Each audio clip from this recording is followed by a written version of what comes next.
السلام علیکم دوستو، آج کا ورڈ آف دا ڈے ہے ریک.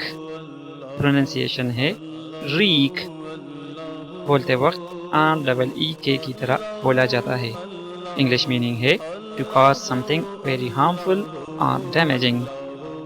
اردو معنی ہے تباہی مچانا، بغاوت کرنا، بڑا چڑھا کر نقصان پہنچانا. پارٹ آف اسپیچ یعنی گرامر کے لحاظ سے یہ ورب ہے. چلیے کچھ آسان جملوں میں اس کا استعمال کرتے ہیں.